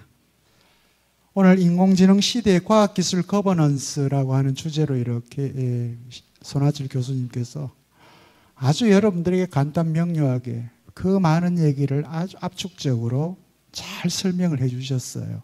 이해하시는데 큰 어려움은 없었죠? 예, 이제는 뭐 인공지능 쉽습니다. 그죠? 이거 뭐 별것 아니죠. 예. 그럼에도 불구하고 여전히 이 인공지능이라고 하는 하나의 새로운 기술을 첫 시작부터 연구를 했고 개발을 해왔던 사람 중에 한 사람이 이제 이번에 노벨 물리학상 받는 경우를 봤습니다. 그죠? 제프리 힌턴이라고 하는 교수를 봤는데 이분이 연구하고 그리고 개발할 때는 아주 혁신적으로 새로운 것에 대한 그것이 곧 진보고 발전이라고 하는 그런 생각을 갖고 이렇게 했었는데 2013년 이후에 완전히 이제 바뀝니다. 그죠? 예. 본인이 연구했던 그 조그마한 회사를 구글에 넘기면서 이 구글이 가는 방향을 보고 아, 이거 정말 위험하겠구나 라고 생각을 하고 이제는 이제 다른 방식으로 이 인공지능이 갖고 있는 위험성을 계속 또 강조하고 있는 그런 상황이 됐는데 여러분도 아시겠지만 오늘 우리 강연을 통해서 들은 바 확인한 바가 있습니다만 우리는 지금까지 과학기술 정책과 관련해서는 항상 국가주도 방식으로 해왔습니다. 그게 가장 효율성이 있고 생산성을 내는 거라고 그렇게 믿어왔고요. 지금 우리 시민 여러분들도 아직도 여전히 그렇게 생각하고 계시는 분들이 있을 겁니다. 그거는 정권 차원을 떠나서입니다. 보수, 진보, 여야를 떠나서 과학 기술 정책과 관련해서는 전 세계에서 압도적으로 예산에서 이 1위로 그렇게 과학기술 정책을 지원했던 게 대한민국입니다. 그게 깨진 게 바로 현 정부입니다. 여러분도 아시겠지만 과학기술과 관련된 그 예산이 이제 깨지는 경우를 봤을 겁니다. 그게 소위 말하는 오늘 아까 우리 강의자 선생님께서 이야기했던 전문가주의입니다. 과학기술 전문가들의 카르텔이라고 하는 이름으로 뭐 그렇게 정당하면서 예산을 이제 깎아버리고 수많은 과학기술자들이 일자를 잃고 자기 연구 영역을 떠나야 되는 많은 친구들이 지금 사실은 미국이라든지 다른 지역으로 이렇게 떠났습니다. 일자리를 찾아서. 빈틈이 많이 생겼죠. 그죠? 빈틈이 많이. 이제 가로넉게 또 다시 국가 주도적 방식으로 예산을 확보해서 어떻게 하겠다 이제 이렇게 얘기를 하는데 사실은 이 인공지능과 관련해서 미국의 실리콘밸리가 어떻게 생겼어요? 그게 미국 국가 주도로 한 겁니까? 아니잖아요. 그죠? 여러분들 마이크로소프트를 생각해 보시고 여러분들 아이폰도 생각해 보시고 그 스티브 잡스다 뭐 이런 사람들이 뭐 국가에서 뭘 해줘가 한 거 아니잖아요. 강제로 이거 해라 저거 해라 한 거. 전부 자기가 관심을 가지고 호기심을 가지고 영구자적 관점에서 그렇게 출발했고 물론 지금은 세계를 지배하는 하나의 거대 기술 기업이 되어 있습니다만 이제 이 국가 주도의 과학기술 정책이라고 하는 것이 우리가 압축적 성장을 하는 과정에서는 큰 그런 생산성을 가졌습니다만 이제 이게 지금과 같은 방향으로 가서는 어떻게 보면 더 심각한 문제를 이제 가질 수 있다라고 하는 차원에서 오늘 강민재 선생님께서는 여러분들에게 딱 강조한 게 사실은 이 포스트 휴먼 시대에 이 과학기술 거버넌스의 패러다임을 어떻게 우리가 이해해야 될 것인가라고 하는 부분에서 한 4가지 정도 제시를 해주셨는데 이게 해법은 아닙니다. 법칙은 아니지만 그럼에도 불구하고 우리가 정말 고민하고 제대로 생각해 봐야 될 부분이다라고 하는 것을 이제 제안을 하셨기 때문에 여러분들도 지속 가능한 발전, 저는 이 개념도 솔직히 개인적으로는 맞지 않다고 생각합니다. 지속 가능성이라고 하는 것하고 발전이라고 하는 것은 이건 형용 모순이 아닐까 싶어요. 발전에 어떻게 지속 가능성이 있습니까? 지금 여러분들 보시면 진보라고 하는 그 개념이 얼마나 많은 폐해를 갖고 있습니까? 그래서 이거는 아마 세계 경제 혹은 세계 지배 질서를 유지하는 몇몇 나라의 국가의 리더들이 모여서 만든 거기 때문에 아마 이런 표현을 쓴 것 같군데 그럼에도 불구하고 강의자 선생님께서는 이 지속 가능한 발전을 위한 새로운 이제 해석이 필요하다라고 이제 그렇게 표현해 주셨기 때문에 그것이 뭔지를 한번 여러분들이 생각을 해 보시고요. 그 다음 좋은 세상, 좋은 삶 이렇게 이야기합니다. 우리는 늘 행복이라고 개인적으로 얘기도 하기도 하고요. 국가적인 차원에서는 잘 사는 나라 뭐 이렇게 표현할 수 있겠는데 이건 뭐 2400년 전에 이미 아리스토텔레스라고 하는 철학자가 니코마코스 윤리학에서 이야기했습니다. 그죠? 좋은 삶이 뭐냐? 그래서 3가지 정도 이야기를 했죠. 그때는 첫 번째가 나의 일상에서의 즐거움입니다. 쾌락, 먹고 마시고 노는 거. 그게 대부분의 사람들이 가지고 있는 좋은 삶. 두 번째는 시민적 삶이라 그랬습니다. 정치적으로 실천하면서 참여하면서 행동하면서 사는 삶. 그 다음 마지막 삶이 관조적 삶이라 그랬습니다. 철학자의 삶이라 그랬죠. 그죠? 이렇게 3개를 이야기하면서 그 중에서도 이제 관조적 삶이 가장 좋은 삶이다 이렇게 표현했습니다만 이걸 우리 21세기 지금 우리 한국 사회에 데리고 왔을 때 이 포스트 휴먼 시대의 좋은 세상, 좋은 삶이 뭐냐라고 하는 걸 우리 또 강의자 선생님께서 제안을 해 주셨는데 한번 함께 생각해 보시고요. 3번째는 가치로의 전환입니다. 그죠? 지금까지 국가 주도 혹은 경제 중심 이데올로기적 방식에서 이제는 새로운 뭐 가치로의 전환이 필요하다라고 이렇게 또 제안을 해 주셨고요. 마지막으로는 무엇보다도 전문가, 엘리트라고 표현되는 특히 이 과학기술 영역의 전문가들의 사회적 책무가 무엇보다도 중요하다, 책임이 필요하다라고 하는 그런 제안을 해주셨는데 여러분은 어떻게 오늘 강연 내용을 이해하셨는지 모르겠습니다만 오늘 강연 내용을 가지고 지금부터 여러분들 가지고 계시는 궁금증이나 혹은 뭐 여러분들 기본적인 생각들이죠. 함께 나눌 수 있는 그런 시간들을 갖도록 하겠습니다. 자, 지금부터 자유롭게 손을 들고 질문을 해주시고, 예, 뒤에 우리 선생님.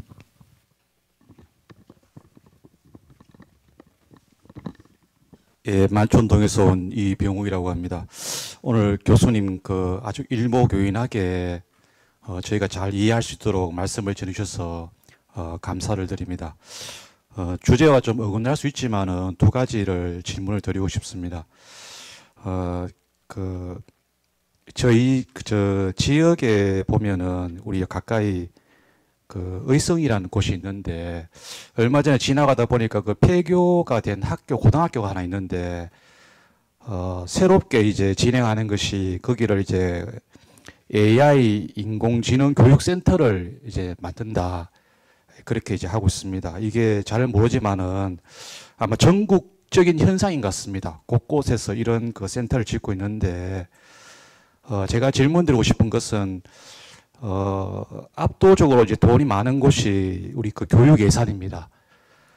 그래서 그 초등학교 때부터 디지털 교과서를 도입하겠다. 또 이제는 또 인공지능 그 교과서 또는 교육을 실시하겠다. 이렇게 이제 공언하고 있습니다.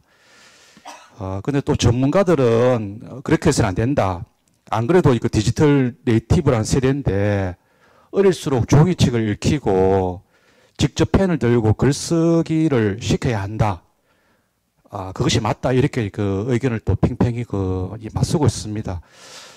우리 그 교수님께서는 이런 그 문제에 대해서 어떻게 생각하는지 한번 질문 드리고 싶고요. 두 번째는 아까 잠깐 말씀하셨는데 이제 노벨상 원래 물리상하고 화학상하고 각각 인공지능에 관련된 거라고 들었습니다.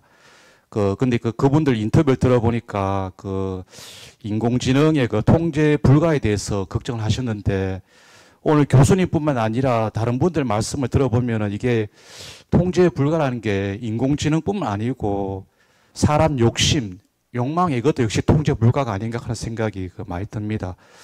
얼마 전 트럼프 정부에서도 또 일론 머스크가 무슨 큰 자리를 또 차지했다고 하는데 교수님도 끊임없이 말씀하셨는데 이런 과학기술에 대한 현재 국제적인 어떤 협약이 있는 건지 그리고 이게 법과 제도로서 교제할 수 있는 현실성이 있는 건지 거기에 대해서 한번 질문을 드리고 싶습니다. 예, 좋은 질문 감사드립니다. 두 가지 질문인데 바로 답변하셔도 될 것 같습니다. 명확해서. 예. 첫 번째는 교육 전문가들, 이 전문 관료들이죠, 그죠? 관료들의 생각에 과연 현실성 있는 그런 조작을 하고 있는가 하는 문제와 관련되어 있는 거고요. 네,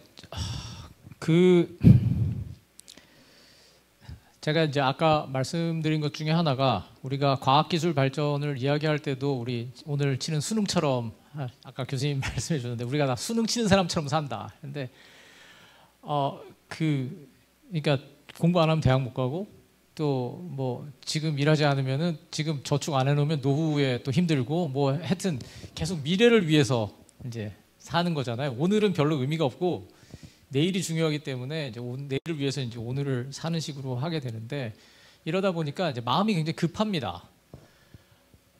그래서 이제 AI가 이제 대세가 되니까 빨리 우리 학생들한테 AI를 가르쳐야 되겠다 하는 그런 어떤 열망들을 이제 지도자들이 많이 가지게 되고 그래서 교육 방법 중에도 최신을 하려고 합니다.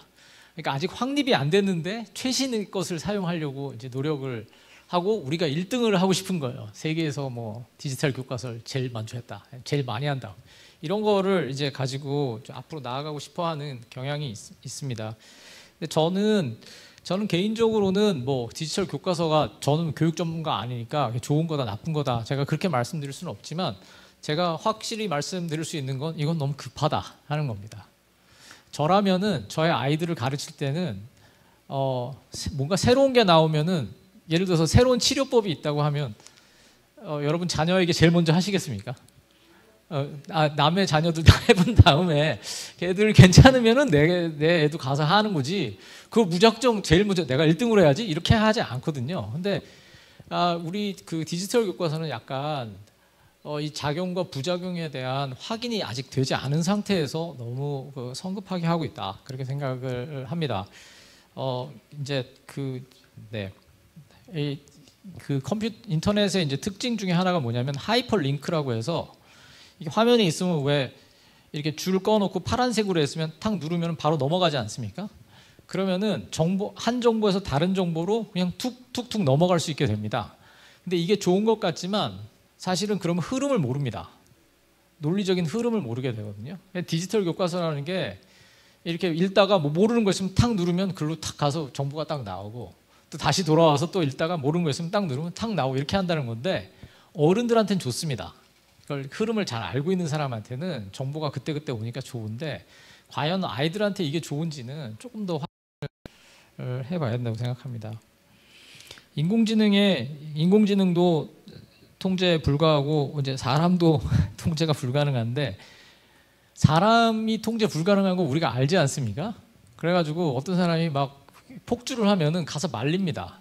야, 정신 차려, 이렇게 이야기하죠. 그런데 인공지능은 이게 기계다 보니까 우리가 뭐 이렇게 딱딱 오면은 그냥 그거를 받아들이는 경향이 있습니다. 제가 오늘 아침에 이제 학생들하고 그런 이야기를 했는데, 부모들이 교사들이 정치적 발언하면 걱정하지 않습니까? 이게 좌파들이 말이야 애들 막 가르치면은 애가 물들면 어떡하나 이렇게 하지 않습니까? 그래서 부모들이 항상 교사들이 이 사람들이 무슨 말 하나 유심히 보고 있다가, 왜냐하면 이 사람이 편향적일 수 있다는 걸 언제나 생각하기 때문에 교실에서 이상한 소리 했다 그러면 바로 쫓아가서 당신 말이야 이제 이렇게 한단 말이죠. 근데 인공지능이 아까 말씀드린 대로 이런저런 편향을 보였을 때 우리가 그거를 여기 얘가 편향됐구나 하는 거를 생각을 별로 안 하는 거죠. 그냥 정보가 주어지는구나 하고 받아들이게 되다 보니까 이제 이런 면에서는 굉장히 이제 문제가 많이 있고 통제하기 힘들고, 이거를 법과 규제로 통제할 수 있느냐, 어느 정도까지는 통제할 수 있는 부분이 있고 통제해야 한다고 생각하지만, 동시에 이것을 사용자의 지혜가 많이 필요합니다. 그래서 저는 아이들에게 디지털 교과서를 하고 AI를 교육을 많이 시킬 게 아니라, AI가 이런 한계가 있고 이런 통제 불능 상태가 있다 하는 것을 경고하고, 계속 AI를 그렇게 열심히 쓰다가는 바보가 된다. 제가 학생들이 챗GPT로 막 숙제에서 내거든요. 제가 얘기합니다. 네가 챗GPT를 계속 쓰면 너는 챗GPT를 만들 수 있는 사람이 절대로 될 수 없다. 챗GPT를 만드는 사람은 챗GPT를 쓰는 사람이 아닙니다. 그래서 이제 사람이 완전히 두 갈래로 나뉘게 될 텐데, 저는 미래 세대를 교육할 때는 굉장히 신중해야 되고, 지금 AI 기술은 아직도 확립된 기술이 아니기 때문에 굉장히 조심해야 되고, 여러 가지 규제들이 많이 필요하다고 생각을 합니다. 최근에 교육부 장관도 자기가 매우 급했다는 걸 이제 인정을 했습니다. 그래서 전격적인 디지털 교재 이거는 지금 유보가 돼서 다행입니다. 아주 다행입니다. 그렇게 됐고요. 그리고 이 AI 관련해서는 아까도 제가 말씀드렸던 제프리 힌턴과 같은 이런 사람들은 관련 동료들과 함께 하루 빨리 시급하게 이 AI 관련해서 이 관리 혹은 통제 매뉴얼이 국제적 협약 관계를 통해서 이루어져야 된다라고 지금 제안을 하고 있고, 그렇게 이제 준비를 하고 있다는 얘기도 제가 듣긴 들었습니다. 제가 한 가지만 이제 이게 기술이 같이 해가지고 통제가 되냐 막 경쟁하는 상황에서에 대해서 매우 비관적으로 생각하는 경우도 있습니다만, 생각해 보시면 완벽하게 잘 통제를 하고 있지는 않지만, 예를 들어서 핵무기를 우리가 세계적으로 어느 정도 통제를 합니다. 그래서 핵무기 가진 나라들은 다 보고해야 되고 감시도 하고 경고도 하고 하는 것들을 하고 있거든요. 또 환경 규제와 관련해서도 많은 나라들이 이제 같이 합력해서 이제 공동의 위기 의식을 느끼면 그걸 합니다. 이제 AI에 대해서도 시민들이 그것에 대해서 공동의 위기 의식을 느낀다면은, 그러니까 제프리 힌턴 같은 분들의 그런 말을 좀 귀담아 듣고 그렇게 한다면은 거기서 동력이 생기고, 그 동력이 생긴다면은 그런 합의도 가능하다고 생각합니다. 예, 또 다른 질문 받겠습니다. 예, 제일 뒤에 계시는 분.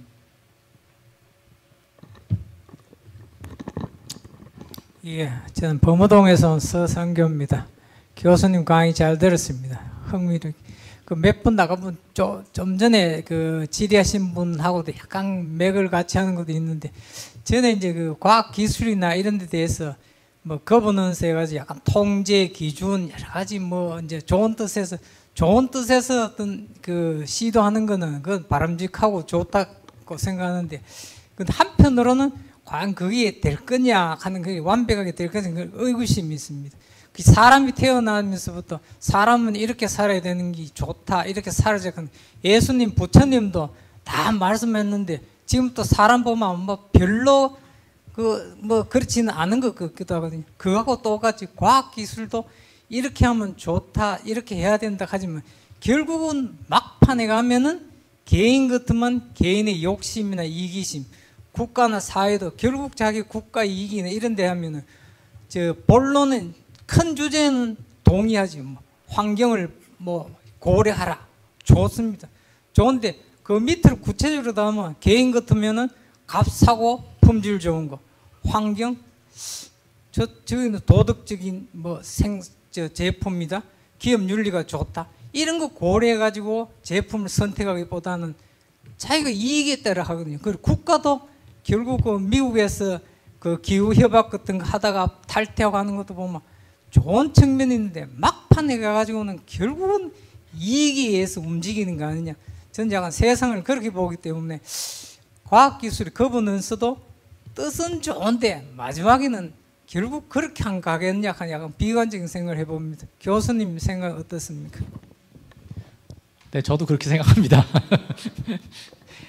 기본적으로는 그렇습니다. 그러니까 완벽한 통제, 가장 이상적인 상태를 우리가 만들어낼 수 있을 것이냐를 생각한다면, 현실을 이렇게 우리가 역사를 쭉 보면 굉장히 어느 정도는 좀 비관적인 부분도 이제 있을 거라고 생각합니다.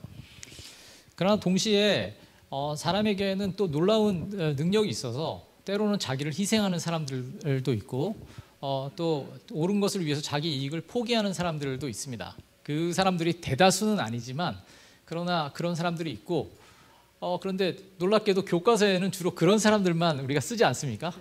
교과서에 사람이 살다 보면은 뭐 예수님도 부처님도 좋은 얘기 다 했지만 사람 사는 게 다 그렇다, 다 자기의 이익을 따라서 살게 되어 있다라고 우리가 가르치지를 않습니다. 그건 뭐냐면 그래도 우리가 그렇게 어떤 자기를 희생하고 좀 더 옳은 길을 갔던 것이 우리한테 장기적으로 봐서 바람직하다는 걸 우리가 확인을 했기 때문에, 그런 사람들 덕을 봤기 때문에 우리가 교과서에 그걸 실어놓고 이제 아이들한테, 그 아이들도 결국 이기적이 될 거라는 걸 알면서도 이제 가르치는 거죠. 그런데 저는 이게 이제 그 균형의 문제이지 완벽한 해법의 문제라고 생각하지는 않습니다. 그러니까 당연히 구글이나 뭐 페이스북이나 이런 회사들이 자기 이익을 향해서 막 가는데, 제프리 힌턴 같은 분이 막 땡긴다고 해서 갑자기 막 어느 날 회개하고 확 돌아서지는 않겠지만, 그러나 이렇게 영향력 있는 한 사람이, 그리고 전문가가 여기 문제가 있다라고 이야기를 하는 것과 하지 않는 것 사이에는 엄청난 차이가 있다고 생각하고, 시민들 중에 일부가 이거는 문제다라고 생각하는 것과 그런 시민이 없이 그냥 뭐 할 수 없지 뭐 이렇게 되는 것 사이에는 큰 차이가 있다고 생각을 합니다.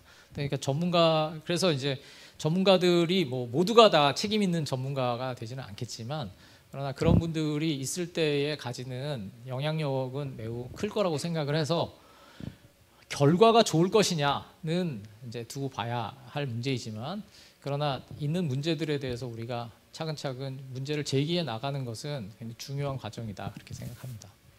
네, 감사합니다. 네, 고맙습니다. 예, 또 다른 질문 받겠습니다.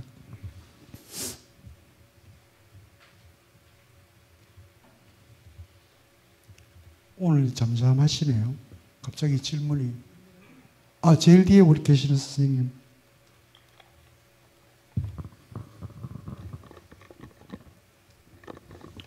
예, 교수님 강의 잘 들었습니다. 저는 뭐 질문하시는 분이 없길래 그냥 질문을 드립니다.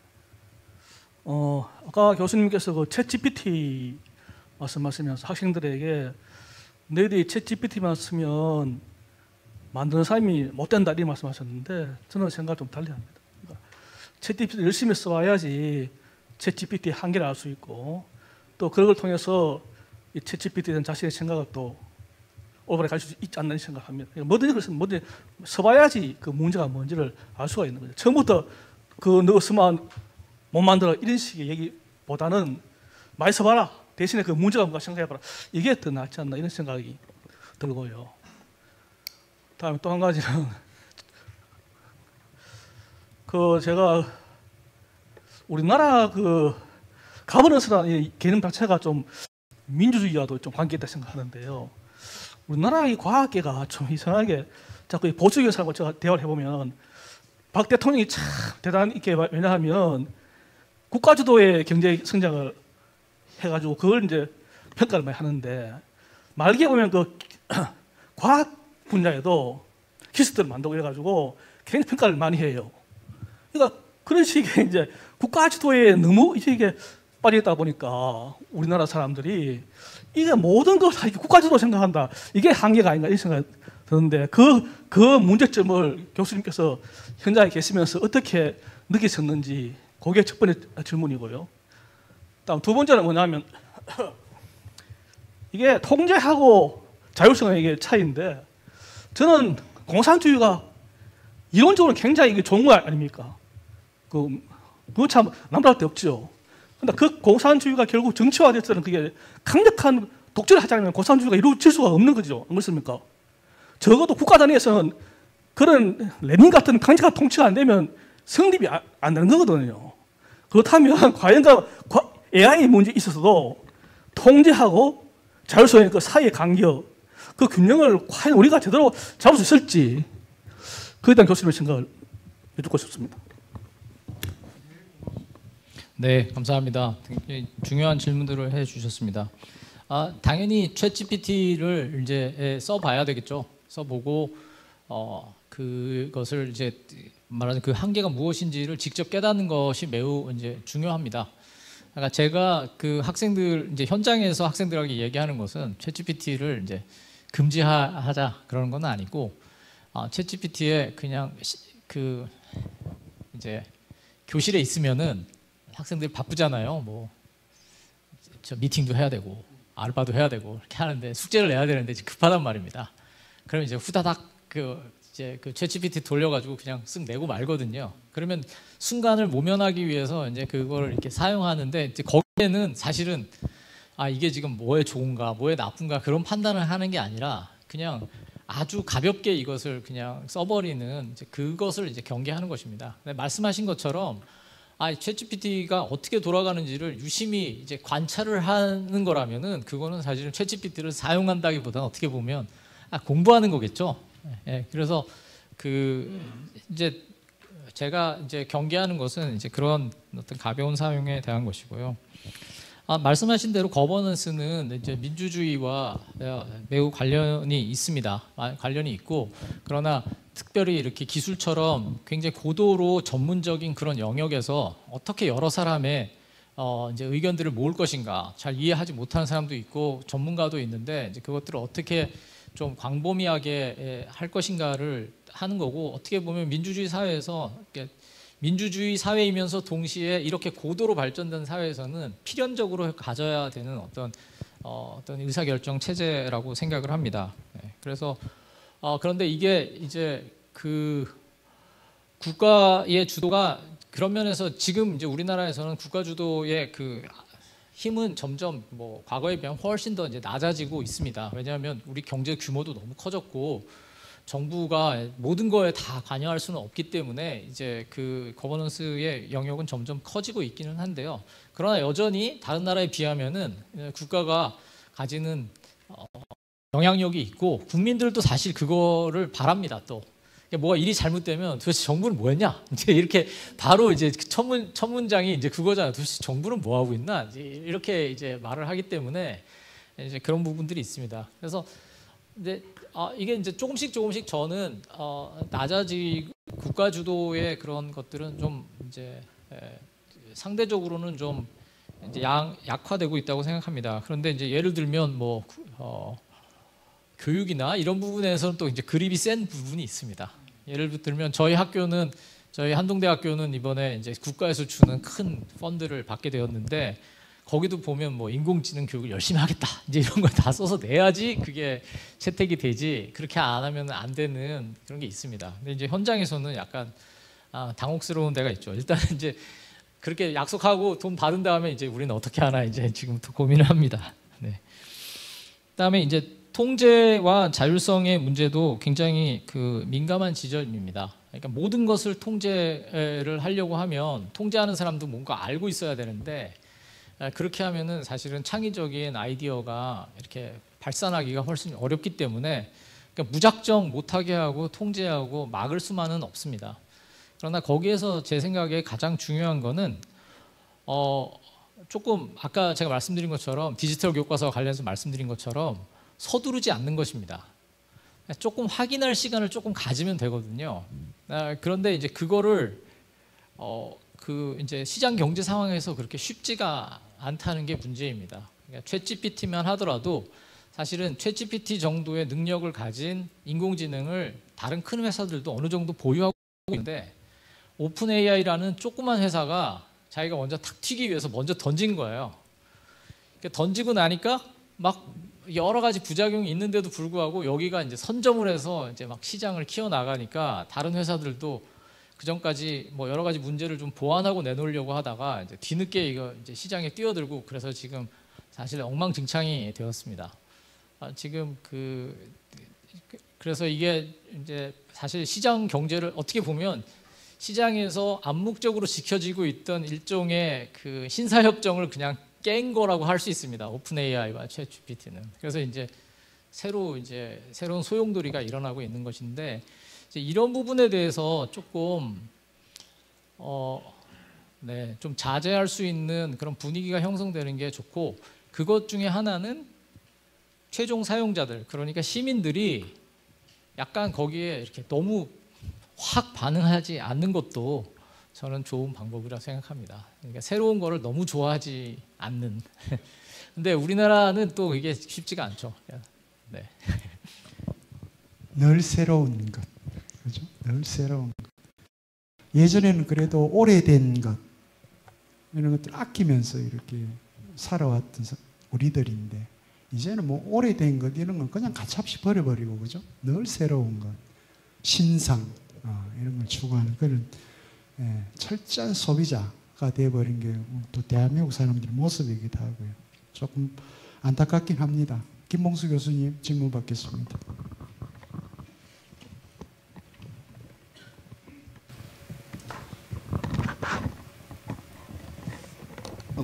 봉덕동에 사는 김봉수입니다. 송 교수님 강의 재미있습니다. 인용하신 첫째 눈에 들어온 것이 우리나라는 노동자 1만 명당 국제 수준이 같죠. 산업용 로봇의 수가 710대로 8년째 세계 1위다. 아마 이런저런 전차로 현대 자동차 공장 견학 가보시면 뭐 마지막 어셈블 라인 끝에 사람이 손대지 전부 로봇이 다 쳐놓으면 깜짝 놀랄 거거든요. 그런데 그 밑에도 보니까 2025년까지 500만 개의 일자리가 순 감소할 수 있다고 경고했다. 이러면 무시의 소리를 들으십니다. 제일 많이 당하는 사람들이 유치원 교사부터 대학 교수까지 합니다. 아무리 열심히 해도 기계는 못 따라간답니다. 오늘 제가 송 교수님한테 질문하고 싶은 단어는 빅 데이터입니다. 여기에도 오늘 발표하신 데에 또 중요한 지적을 하셨던데 찾아보시다.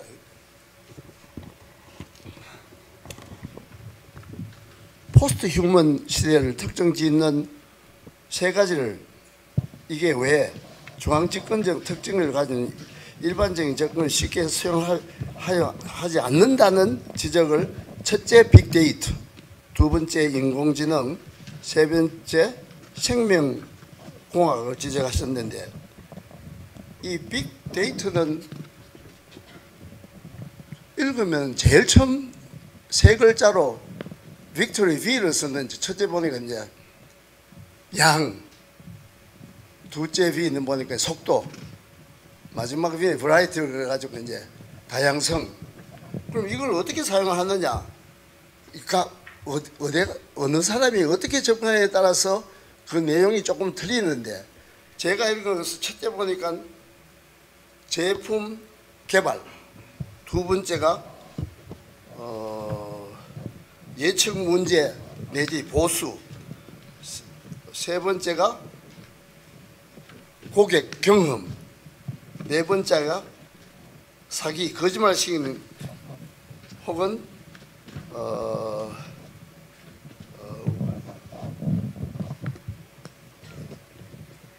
측정 내지 운용, 다섯 번째가 이건 이제 머신러닝이라 기계 학습, 여섯 번째 운영의 효율성, 마지막 일곱 번째가 이제 혁신 주도 이런데 제가 오늘 소 교수님한테 이걸 한번 여쭤봅시다.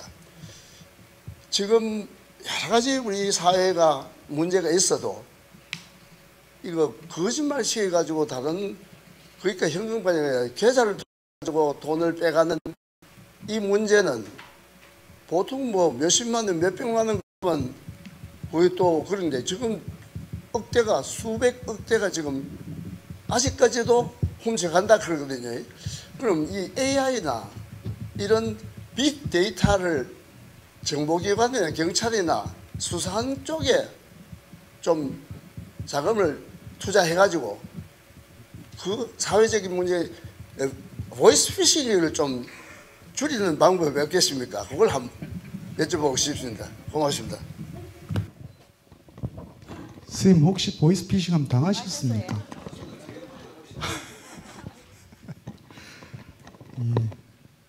예. AI 뭐 적용과 관련해서 답변해 주시죠.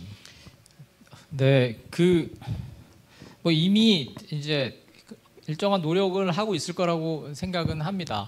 근데 보면은 보이스피싱을 막을 수 있는 것보다는 보이스피싱을 더 잘하는 데 사용될 가능성이 훨씬 많아 보입니다. 지금으로서는. 네. 그러니까 목소리도 흉내 낼 수 있거든요. 이제 그러니까 제가 지금 오늘 강연 1시간 정도 했으면 이거 지금 이제 유튜브로 다 있잖아요. 그걸 다 녹음한 다음에 제 목소리를 이제 학습을 시킵니다. 학습을 시키면은 저희 어머니한테 제 목소리로 다른 말을 하게 할 수 있습니다. 네. 그게 이제 점점 가능해지고 그게 좀 약간 뭐랄까 굉장히 잘 만들지 않아도 뭐 저희 어머니가 귀도 약간 어둡고 한데 대충 제 목소리 같으면 그냥 아들인가 보다 하시지 않겠습니까? 그러니까 사실은 그렇게 해서 이용당할 가능성들이 훨씬 많고 그거를 거꾸로 추적해가지고 뭐 일이 터진 다음에 범인을 잡는 데도 물론 기술이 사용되기는 하겠습니다만은 그렇게 그 기술은 오히려 옛날 범인 잡는 기술로 하는 수밖에 없을 것 같습니다. 근데 지금 방금 말씀하신 보이스피싱 같은 문제는 앞으로 굉장히 심각한 문제가 될 겁니다. 네. 왜냐하면 상대적으로 간단한 그 과정을 통해서 어린아이들이 이렇게 장난을 많이 칠 수가 있거든요. 최근에 딥페이크 이제 그 기술을 이용해 가지고 뭐 중학생들이 뭐 저기 사진 가지고 뭐 어떻게 했다 이제 이런 이야기들 이제 많이 들으셨을 텐데 이게 무슨 대단히 복잡한 기술이 아닙니다. 대단히 복잡한 기술이 아니고 그게 사실은 복잡한 기술이죠. 복잡한 기술인데 그걸 사용하는 게 너무 쉽습니다. 그러니까 그 장난이 아니라 그 범죄를 저지른 꼬마들이 무슨 굉장히 AI로 공부를 많이 해가지고 그런 게 아니고 그냥 그 자기들을 선에서 간단히 할 수 있는 조작을 통해서도 그런 엄청난 일을 할 수 있기 때문에 뭐 굉장히 심각합니다. 앞으로도 더 심각해질 거라고 걱정하고 있습니다, 다들.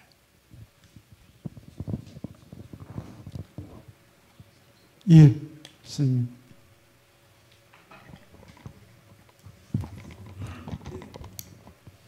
저는 신암동에서 온 최상원입니다. 오늘 교수님의 강의 잘 들었습니다. 오늘 52만 명이 시험을 치는데 전에는 말입니다. 공대나 문과대학이 완전 구별이 되었는데 AI 나오고부터는 물론 지금 뭐 카이스트나 포항공대, 한동대는 제가 잘 모르겠습니다만 공대나 이과가 완전 AI 그 배우는 공부하는 방향이 완전히 틀리시는지 아니면 문과에서는 그런 거에 대해서는 공대만큼 이렇게 하지는 않는지 오늘 저 손자도 오늘 시험을 치는 얘기가 있는데 공대를 가려고 합니다. 뭐 포항공대 갈 실력은 안 되겠지만 공대를 가려고 하는데 문과하고 이과하고 그쪽에는 머리가 좀 튀어가지고 학교에서 수능을 치면 1등급도 되고 뭐 참 이런 정도로 항상 했었는데 한 번은 학교에서 이제 원선했을 때 여학생들이 뭐 그런 걸 좀 잘한답니다. 등급이 바뀌어가 그랬는데 네가 왜 이쪽에서 잘하는 거야? 1등을 여학생한테 주려고 그런 걸 그래. 우리 아버지가 공대 계통에서 30년 했는데 그쪽은 공부 1등 하는 여자 쪽보다는 좀 안 낫겠습니다 하면서 오늘 먼저 원서를 내긴 냈다는데 공대하고 문과대학하고 AI 관계 이런 거는 뭐 차별이 있는지 그런 이야기를 좀 해주셨으면 고맙겠습니다. 물론 이제 공대에 이제 여러 과가 있는데 공대에서는 물론 AI를 사용하는 비중이 훨씬 더 높아지고 있습니다. 이제 문과에서는 상대적으로 AI 자체를 배우는 거는 이제 상대적으로 좀 덜한데요. 근데 요즘은 이제 학교들에서 문과 학생들에게도 AI와 관련한 일정한 지식을 좀 가지도록 하려고 노력을 좀 많이 하고 있습니다. 왜냐하면은 이게 이제 최소한 어떻게 돌아가는지는 이걸 파악을 하고 있어야지 이제 거기 그 나중에 일을 할 때나 적응을 잘 할 수 있기 때문에 그렇기는 한데요. 그러나 이제 공대에서의 AI 비중은 굉장히 많이 높아지고 있습니다. 그래서 옛날에는 뭐 컴퓨터 공학이나 전산을 하는 사람들만 이제 AI에 좀 뭐 AI나 컴퓨터에 좀 관심이 있었다면은 요즘은 이제 뭐 기계공학이나 아니면 심지어 이제 생명공학 이런 데서도 굉장히 많이 합니다. 또 이제 경영이나 경제 같은 분야에서도 AI를 같이 공부하는 경우가 많이 있습니다. 그래서 그걸 연결해 가지고 그 이제 그 뭐 사용자 분석을 한다든지 하는 것들을 하기 때문에 많이 하고 네. 특별히 또 이제 뭐 AI 직접 AI는 아니지만 통계가 굉장히 중요해지고 있습니다. 여러 분야에서. 그래서 이제 통계를 공부를 해서 그걸 가지고 AI 쪽으로 진출을 하기도 하고 또 다른 분야에서 많이 사용을 하기도 하고 그런 것 같습니다. 네. 손자분이 오늘 시험을 잘 치셨으면 좋겠습니다. 예, 고맙습니다. 예, 또 다른 질문 받겠습니다.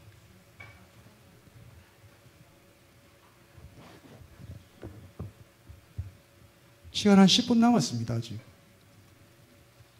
일찍 갈까요? 그럼 제가 마무리할까요? 그러면 오늘 강연해 주신 우리 손아철 교수님, 왜냐하면 이분은 저는 이분 아버님도 잘 압니다. 손봉호 교수님이시라고 서울대학교 교수님이셨고 우리 모교 철학이 문 포럼에도 아주 많이 이렇게 강연자로 오셨던 분인데 제가 오늘 얼굴은 지금 다릅니다.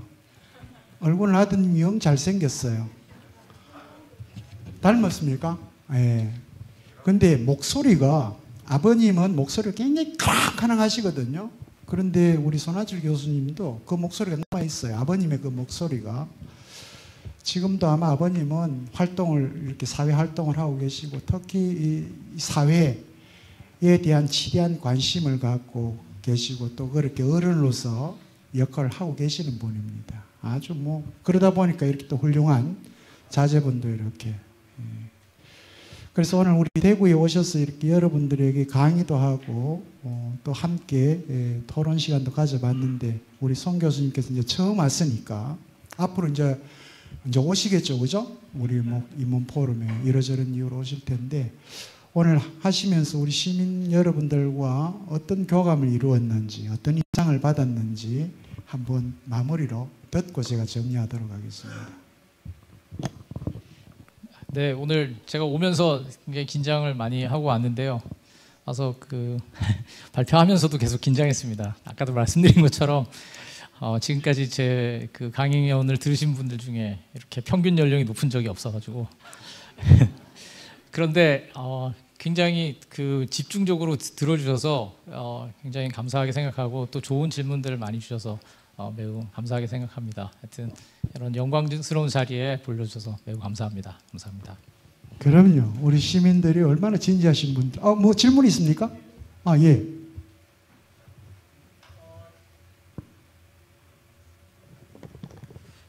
교수님의 아버님께서 손봉호 교수님 하니까 제가 질문이 생각났습니다. 왜냐하면 제가 역사를 전공했기 때문에 손봉호 교수님의 감자는 많이 들어봤고 또 책도 좀 읽었기 때문에 제가 갑자기 질문이 생각났습니다. 혹시 댁에서 아버님은 인문학을 하시고 아드님은 이제 결과적으로 어떤 좀 이과적이라고도 할 수 있지 않겠습니까? 그렇다면 혹시 대화를 하실 때 혹시 충돌점이 있으셨는지 어떤 점이 그러셨는지 좀 말씀 주시기 바랍니다. 네, 저는 아버지와 사이좋게 잘 지내고 있습니다. 네. 전공 분야가 달라서 좋습니다. 철학하신 분들이고 전공이 조금 다르긴 하지만 두 분 만나시면 고준 담론을 이렇게 하시겠죠. 그럴 것 같습니다. 2020년에 4년 전에 중앙일보에서 우리 대한민국 시민들을 대상으로 블라인드 조사입니다. 누가 이렇게 없이 블라인드 조사를 또 했는데 그때 블라인드 조사에 응했던 시민 여러분들이 내놓은 대답입니다. 직장인 10명 중에 1년 동안 7명이 번아웃을 경험한다. 이런 표현을 했습니다. 2020년입니다. 4년 전에. 대한민국이 그렇습니다. 번아웃입니다. 번아웃. 완전히 자기의 모든 에너지를 다 불살라버린 거죠. 그죠? 완전히 소진된 겁니다. 하루 일상이 그냥 무기력하게. 그러니까 1년 동안에 그런 걸 10명 중에 7명이 경험한다는 거죠. 그게 우리 한국 사회입니다. 그러니까 아이들이 수능 시스템 안에서 경쟁 체제만이 아니에요. 대한민국 전체가 그런 경쟁 시스템입니다. 끊임없이 설계를 하면서 설계 강박에 빠져가지고 승리해야 된다라고, 패배해서는 안 된다라고 하는, 뒤떨어져서는 안 된다라고 하는 이 논리예요, 지금. 그러나 아까도 우리 강의자 선생님께서 얘기하셨던 것처럼 이 자리에 오시는 시민 여러분들은 그런 논리에서는 벗어나 있고, 그래서 좋은 삶이 뭔가를 늘 고민하고 계시는 분들이고, 그래서 우리 사회가 지금보다는 조금 더 나은 사회로 나아갈 수 있도록, 그러니까 시민 여러분들이 또 함께 해 주셔야 될 것 같고요. 그래서 다음 주제도 이제 그렇습니다. 이 경희대학교의 법학전문대학원의 서윤호 교수님을 모시고 인간 존엄의 문제입니다. 결국은 우리가 이제 돌아가는 부분인데 이 포스트 휴먼 시대 인간 존엄이라고 하는 걸 다시 한번 이렇게 생각해 보는 그런 시간을 또 갖도록 하겠습니다. 다음 주에도 오늘처럼 이렇게 건강한 모습으로 이 자리에서 여러분들 만날 수 있도록 하겠습니다. 다시 한번 오늘 여러분들하고 함께 해주신 손아철 교수님께 큰 격려의 박수 부탁을 드립니다.